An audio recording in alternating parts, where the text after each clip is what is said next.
Hey, Tegan, Hey Ray, do you want to hear something weird? I do want to hear something weird, and I like that there's zero context. Let's go! Excellent, excellent. Now this one's a little heavy straight off the bat. I'm gonna let you know, but it's Okay. it's weird and it's good and it's amazing. So hearing voices is a symptom of psychosis. It can Yep. really impact your quality of life, and unfortunately, your conventional treatments like medication, cognitive behavioral therapy, they don't always work. But, Hmm. and this is the weird bit, there is a new therapy using avatars that is helping. Okay, I'm assuming you don't mean like the blue ones, like from the movie. Yep. And also, just to clarify, also not the airbender variety.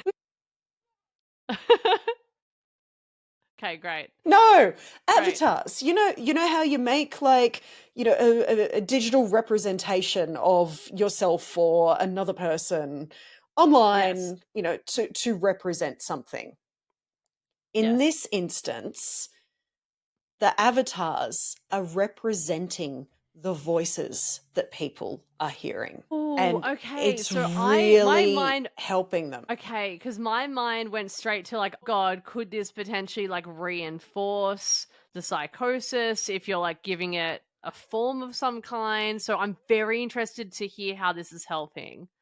Yeah, absolutely. Because you think it would be the most horrifying thing ever. Not only are you hearing a voice, but Yeah. now you're seeing, that voice, be a person, basically, even if it's a Yeah. digital form. But this is an international study. It was a Hmm. randomized control of 345 people, so a fairly decent amount of people that suffer from this were involved. And there were two types of avatar therapy that they delivered alongside treatment as usual. They did not stop their normal treatment. They did not stop their medication and Okay. cognitive behavioral therapy. This was Yeah. complementary with that.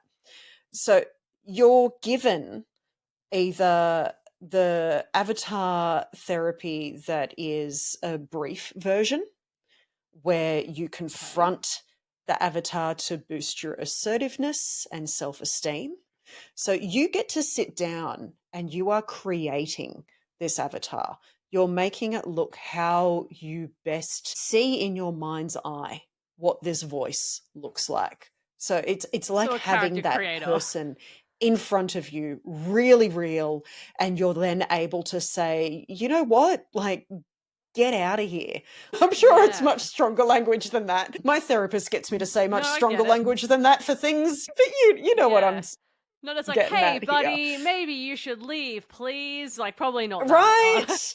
Maybe get out of Yeah. my head. Or there was some of the participants did an extended version. So that was a much more personalized series of back and Mm. forth with the avatar, and it was based on their life's history. It was all, programmed to know everything about them. It was a really intense process. So, they could customize how it looked, how it sounded. It's basically, Mm. imagine the most intense character creation screen ever when you're first Yeah, starting yeah. off with, playing a role-playing game. You're jumping into Dragon Age and you're spending hours and hours creating the Yeah. physical embodiment of a voice that you hear in your head that's making your life hell. And that's what Yeah, they have so gone and used for this.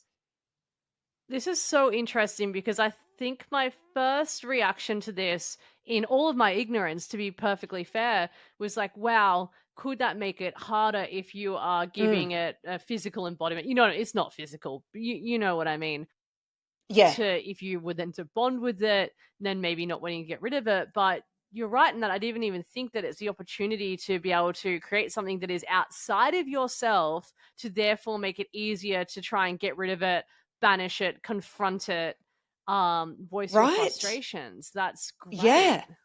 Yeah, yeah. And, I Yeah. mean, it doesn't work for everyone, but it is working for a lot Sure. of people that are involved in this. And they've found that the Patients that got the extended therapy with that big back and forth, they had significant improvements in what they call voice-related distress and voice severity Mm. levels after 16 weeks. But really interestingly, not after 28 weeks. It only worked between 16 and 28 weeks, and then it just went off the rails again. So it's got a lot of Huh. tweaking to be done, but it's interesting to see those improvements.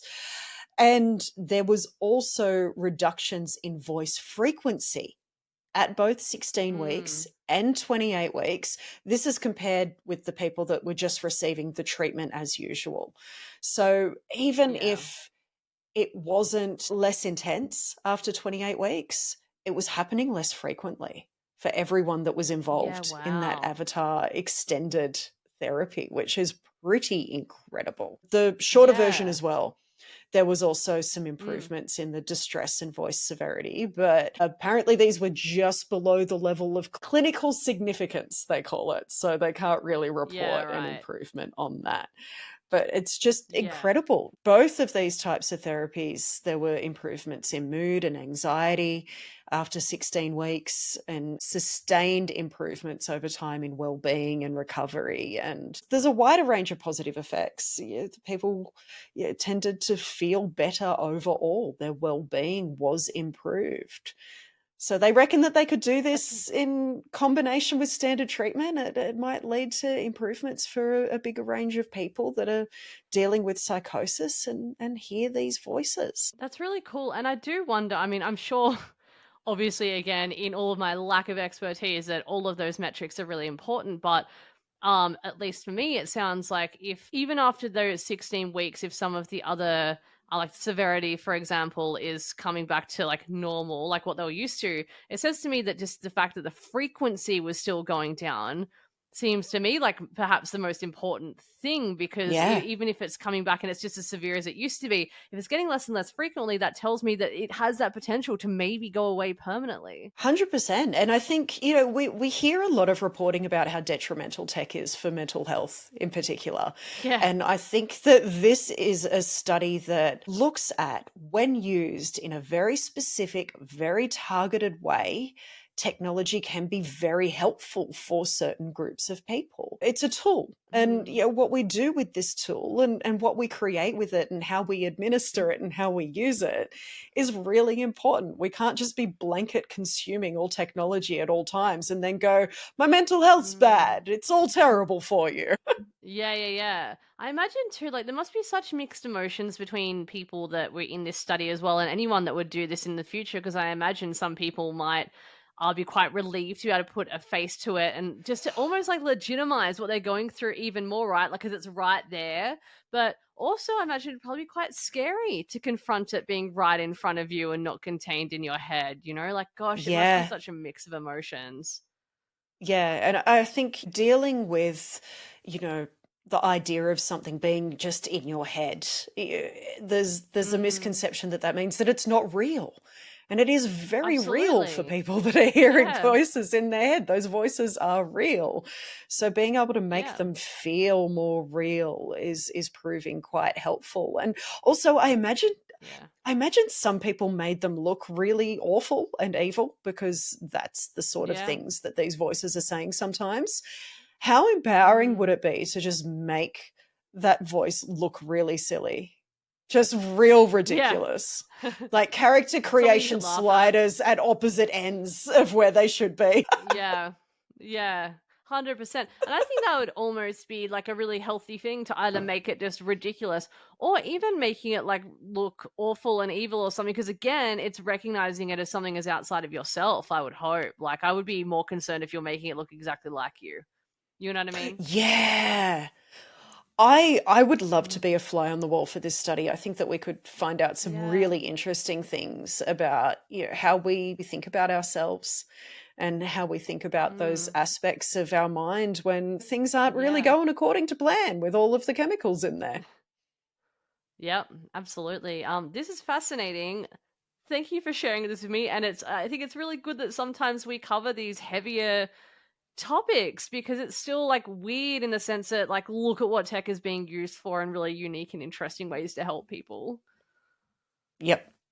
Absolutely. It is being used in a weird way, but that Yeah, weird way is a very good way and a very significantly important way for a lot of people out there. And it's good to have hope, and it's good to know that technology can bring that hope. absolutely.